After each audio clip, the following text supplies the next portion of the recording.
अस्सलाम वालेकुम dear students, मैं आपका टीचर ज़हीर अहमद कुरैशी। आज का लेक्चर हमारा पॉलीमॉर्फिज्म से रिलेटेड है। लास्ट लेक्चर में हमने इनहेरिटेंस को डिस्कस किया था और आज पॉलीमॉर्फिज्म को डिस्कस करेंगे। और ये दोनों basic concepts of object oriented programming है जो कि C++ सपोर्ट कर रहा होता है।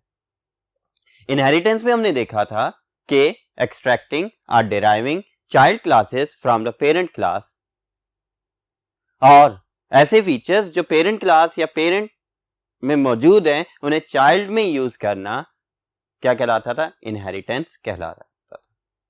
इसके जरिए से हम कोड रीयूजेबिलिटी को यूज कर रहे होते थे जो कि एक बहुत ही स्पेशल फीचर है प्रोग्रामिंग का। पॉलीमॉर्फिज्म ये क्या है और इसे हम कैसे यूज कर सकते हैं अपनी प्रोग्रामिंग में, इसे आज हम डिस्कस करेंगे। पॉलीमॉर्फिज्म को डिस्कस करते हैं तो इसके लिए देखें poly means many, then morphism means morphs refers to forms, so polymorphism refers to many forms. अभी मैनी फॉर्म्स हैं क्या? तो बेटा the ability to use an operator or function। आपने ऑपरेटर्स के बारे में चैप्टर नंबर 3 में पढ़ा, फंक्शंस के बारे में चैप्टर नंबर 6 में पढ़ा। अब हम ये देखेंगे पॉलीमॉर्फिज्म के अंदर कि एक ऑपरेटर या फंक्शन को हम अपनी प्रोग्रामिंग में किस तरह से डिफरेंट वेज में यूज कर सकते हैं। तो polymorphism is defined as the ability to use an operator or function in multiple ways in a C++ program। तो क्या समझ आया बच्चों कि एक ऐसी एबिलिटी है पॉलीमॉर्फिज्म जिसके जरिए से हम ऑपरेटर या फंक्शन को डिफरेंट वेज में यूज कर सकते हैं। फंक्शन एक है, डिफरेंट वैल्यूज के लिए वो डिफरेंट बिहेव कर रहा है पॉलीमॉर्फिज्म में। ऑपरेटर एक है, अब उसी ऑपरेटर को हम डिफरेंट वेज में भी प्रोग्रामिंग में यूज कर रहे होते हैं। ये भी क्या कहलाएगा? ये भी पॉलीमॉर्फिज्म है। अगर डेली लाइफ में देख लें, एक पर्सन क्या है? फादर भी है, भाई भी है, बेटा भी होगा। इसी तरह से वो कहीं एम्प्लॉय भी है, शॉप पर जाता है तो वो कस्टमर भी है। तो चीज एक या पर्सन एक, उसके डिफरेंट यूजेस। तो ये क्या है? ये हमारे पास पॉलीमॉर्फिज्म कहला रहा होता है। तो बेटा इसमें नेक्स्ट पॉइंट देखते हैं, इट गिव्स डिफरेंट मीनिंग्स और फंक्शनैलिटीज।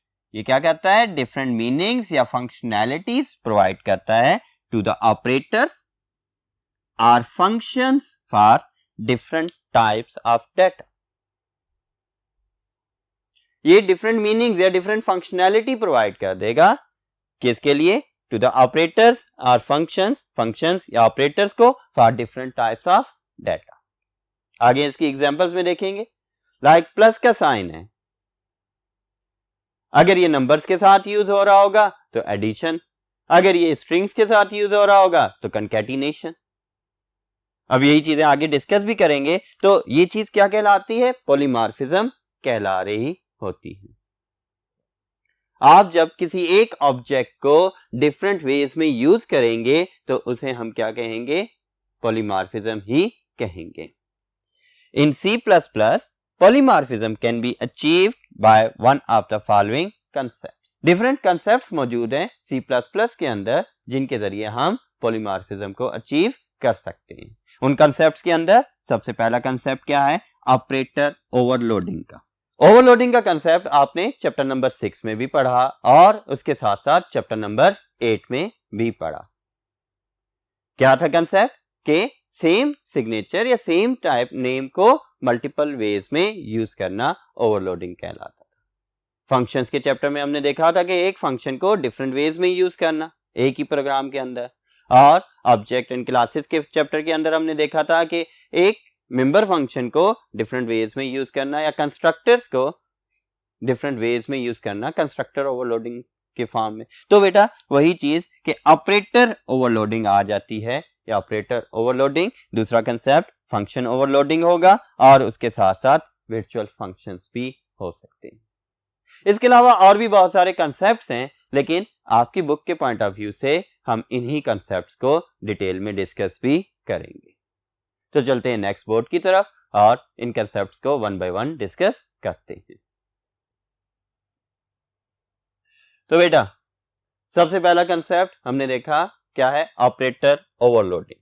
सो ऑपरेटर ओवरलोडिंग क्या है? Operator overloading provides the concept of using an operator for different purposes.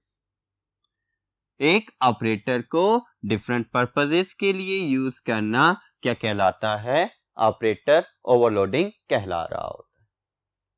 कैसे? एग्जांपल्स के थ्रू इसे अंडरस्टैंड करते हैं। तो बेटा इसमें अगर आप देखते हैं कि ये क्या प्लस का सिंबल आ गया, जिसे हम प्लस ऑपरेटर या एडिशन ऑपरेटर कहते हैं, इज यूज्ड फॉर, इसे हम मल्टीपल वेज में यूज कर सकते हैं। कैसे? सबसे पहला यूज देखें, एडिशन ऑफ टू नंबर्स। किसके लिए use? For addition of two numbers. Data की बात की थी कि अगर डिफरेंट डाटा होगा तो डिफरेंट ऑपरेशंस परफॉर्म हो रहे हैं। सो एडिशन के अंदर हमारे पास क्या हो रहा है कि अगर दो नंबर्स होंगे तो तब क्या होगा? प्लस का सिंबल एडिशन को रिप्रेजेंट करेगा।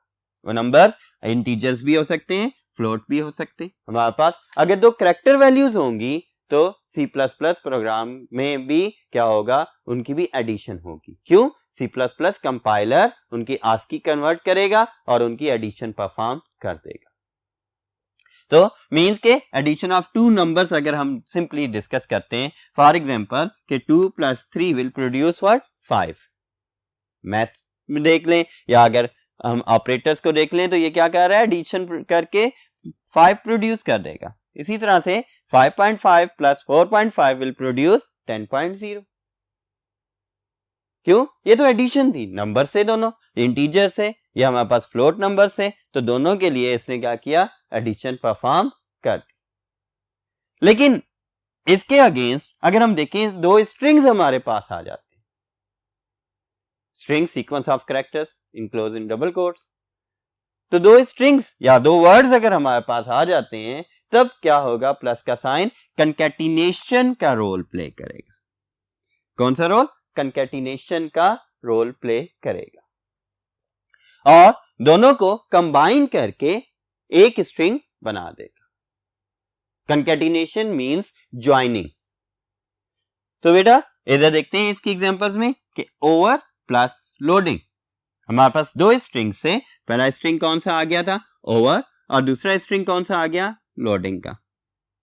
तो over plus loading will produce S, और जब हम इसे देखेंगे तो इसका रिजल्ट क्या आ जाएगा? ओवरलोडिंग का स्ट्रिंग आ जाएगा। दोनों को कंबाइन कर देगा, स्पेस भी नहीं होगी और ये विदाउट स्पेस दोनों को कंबाइन करके एक वर्ड बना देगा। इन द सेम वे अगर हम देखते हैं, ये तो प्लस के लिए था, हम देखते हैं अभी एम्परसेंड साइन को। अब ये एम्परसेंड साइन किस लिए यूज हो रहा है? इसके भी मल्टीपल पर्पसेस हैं। सबसे पहला पर्पस देखते हैं, रेफरेंसिंग के लिए यूज हो रहा होता है। रेफरेंसिंग मींस के ये as a address operator use हो रहा होता है। आपने पॉइंटर्स के चैप्टर के अंदर इस चीज को डिस्कस किया है कि क्या कहता है, ये किसी भी वेरिएबल को, किसी भी डाटा को मेमोरी लोकेशंस या मेमोरी एड्रेस एलोकेट करने के लिए यूज हो रहा होता है कि कौन सा डाटा जो इनपुट हो रहा है वो कौन सी लोकेशन पर स्टोर होगा। और पॉइंटर्स के अंदर एड्रेसेस स्टोर हो रहे होते हैं डाटा की बजाय। तो जब भी हमने पॉइंटर्स को इनिशियलाइज करना होता है तब भी हम क्या कर रहे होते हैं? हम एम्परसेंड साइन को यूज कर रहे होते हैं, यानी रेफरेंसिंग ऑफ पॉइंटर्स या रेफरेंसिंग ऑफ वेरिएबल्स के लिए हमारे पास क्या? एम्परसेंड साइन यूज हो रहा होता है। ऑन द अदर एंड ये बिटवाइज यूनरी ऑपरेटर के तौर पर भी यूज हो रहा होता है, यानी बाइनरी डाटा के ऊपर बिटवाइज ऑपरेशन जब भी परफॉर्म होते हैं उसके अंदर भी हमारे पास क्या है? एम्परसेंड साइन यूज हो रहा होता है। तो बेटा यही था हमारे पास क्या? Operator overloading. इसी तरह से और भी ऑपरेटर्स मौजूद हैं जो ओवरलोडिंग परफॉर्म कर रहे होते हैं, like multiplication sign. Multiplication sign pointers के लिए भी यूज हो रहा होता है। डीरेफरेंसिंग के लिए भी यूज हो रहा होता है, फिर उसके साथ साथ हमारे पास मल्टीप्लिकेशन के लिए भी यूज हो रहा होता है। तो ये इस तरह से हमारे पास डिफरेंट ऑपरेटर्स मौजूद हैं जिनके जरिए ओवरलोडिंग की जा रही होती है, और ओवरलोडिंग जब हो रही है मींस हमारे पास क्या हो रहा है, पॉलीमॉर्फिज्म का फीचर अप्लाई हो रहा है, हमें पॉलीमॉर्फिज्म मिल रहा है जिसमें हम एक ही चीज को डिफरेंट वेज में यूज कर रहे होते हैं। लाइक मैं यहां पर एज ए टीचर खड़ा हूं, मे बी मैं कहीं पर एज ए स्टूडेंट भी मौजूद हूं। तो इस तरह से डिफरेंट बिहेवियर्स जब आ जाते हैं डिफरेंट सिनेरियोस के लिए, लेकिन ऑब्जेक्ट सेम होता है, तब वो क्या कहलाता है, पॉलीमॉर्फिज्म कहला रहा होता है। अदर कंसेप्ट्स को हम नेक्स्ट बोर्ड के ऊपर डिस्कस करते हैं, तो इसके लिए चलते हैं नेक्स्ट बोर्ड की तरफ। सो बच्चों, हमने देखा कि पॉलीमॉर्फिज्म को कैसे अचीव किया जा सकता है। हमने बेसिक 3 मेथड सीखे, जिनमें ऑपरेटर ओवरलोडिंग और दूसरा मेथड फंक्शन ओवरलोडिंग आ जाता है। आपने चैप्टर नंबर 6 के अंदर फंक्शन ओवरलोडिंग को डिटेल में पढ़ा। फंक्शन ओवरलोडिंग होती क्या है? फंक्शन ओवरलोडिंग, तो फंक्शन ओवरलोडिंग होती क्या है? It provides the concept of using multiple functions in a program with same name but different parameters. Either वो नंबर ऑफ पैरामीटर्स हो या टाइप्स ऑफ पैरामीटर्स हो, लेकिन फंक्शन का नेम सेम है। तो ये कंसेप्ट क्या कहलाता है? फंक्शन ओवरलोडिंग कहला रहा होता है। कंपाइलर किस फंक्शन को एग्जीक्यूट कर रहा होता है? कंपाइलर उन नंबर ऑफ पैरामीटर्स और टाइप्स ऑफ पैरामीटर की बेस के ऊपर डिसाइड करता है कि किस फंक्शन डेफिनेशन को एग्जीक्यूट करना है। तो अगेन देख लें कि सेम नेम का फंक्शन है, अब फंक्शन एक है, नाम एक है, उसे वैल्यूज डिफरेंट दे रहे हैं, तो ऑपरेशंस भी डिफरेंट परफॉर्म कर रहा है। तो ये भी किस में आ जाता है? ये भी हमारे पास पॉलीमॉर्फिज्म में ही आ जाती है। तो बेटा इन्हीं कंसेप्ट्स को हमने क्या किया, it was discuss in detail in chapter number 6। और अगर हम कंस्ट्रक्टर ओवरलोडिंग की बात करते हैं, जो कि चैप्टर नंबर 8 में ही डिस्कस किया गया, उसके अंदर भी अगर सेम क्लास के अंदर एक से ज्यादा ऐसे मेंबर फंक्शंस हैं जिनका नाम भी क्लास के नाम के जैसा है और उनके साथ कोई रिटर्न टाइप भी नहीं, लेकिन वो मे बी डिफरेंट पैरामीटर्स के साथ मौजूद हैं एक ही क्लास में, तो वो भी क्या कहलाता है? कंस्ट्रक्टर ओवरलोडिंग कहला रहा होता है। वो भी बेसिकली मेंबर फंक्शंस होते हैं, इसी वजह से वो भी हमारे पास फंक्शन ओवरलोडिंग के ही कंसेप्ट में ही यूज हो रहे होते हैं।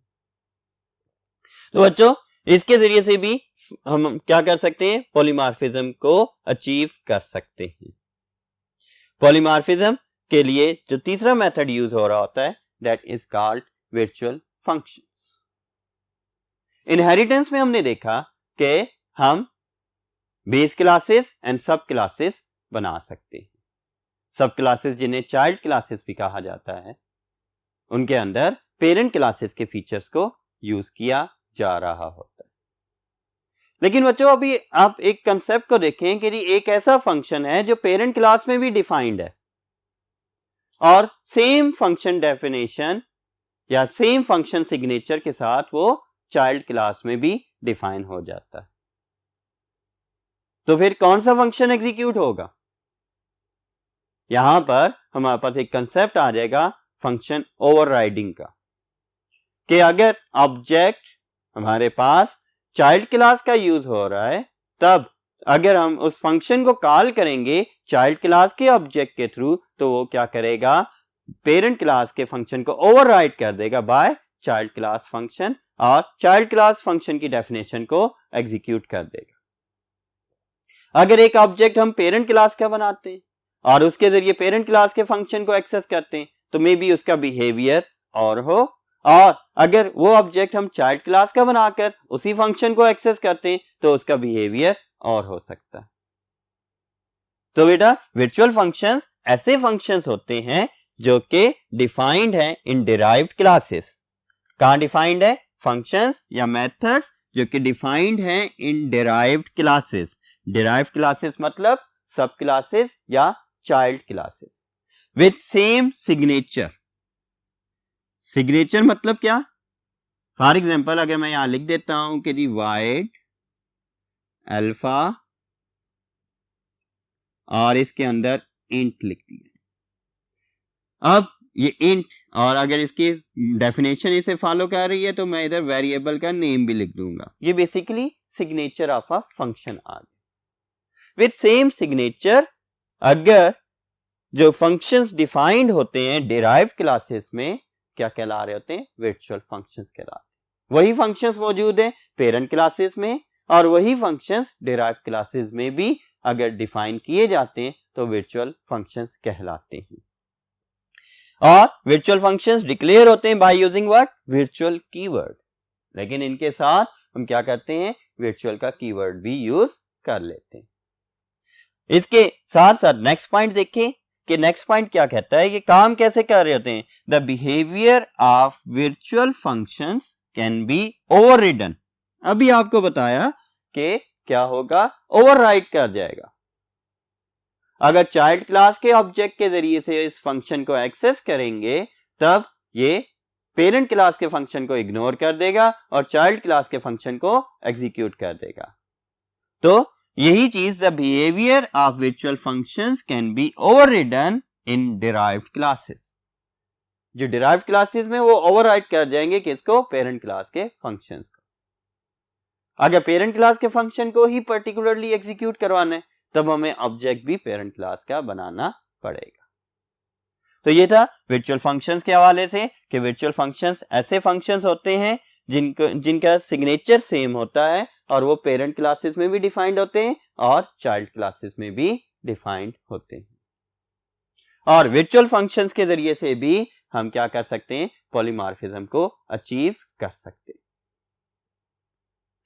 तो बच्चों ये था आज का लेक्चर जिसके अंदर हमने डिस्कस किया कि पॉलीमॉर्फिज्म क्या है कि यूज ऑफ ऑपरेटर और फंक्शंस इन मैनी वेज, और जब हम इसे कैसे प्रोग्राम में यूज करते हैं उसके लिए हमने ये चीज देखी कि हम 3 तरीकों से या उससे ज्यादा तरीकों से हम क्या कर सकते हैं? अपने प्रोग्राम्स में पॉलीमॉर्फिज्म को अचीव कर सकते हैं। और बेसिक 3 वेज को हमने डिस्कस किया जिसमें ऑपरेटर ओवरलोडिंग, फंक्शन ओवरलोडिंग और वर्चुअल फंक्शंस आ जाते हैं। इसके अंदर और बहुत डेप्थ मौजूद है लेकिन आपके सिलेबस के पॉइंट ऑफ व्यू से आपका टॉपिक यहां तक है और ये कंप्लीट एक लॉन्ग क्वेश्चन के तौर पर भी आपसे पेपर में पूछा जा सकता है। उम्मीद है आज का लेक्चर आपको समझ आया होगा। मेरी तरफ से इजाजत। अल्लाह हाफिज।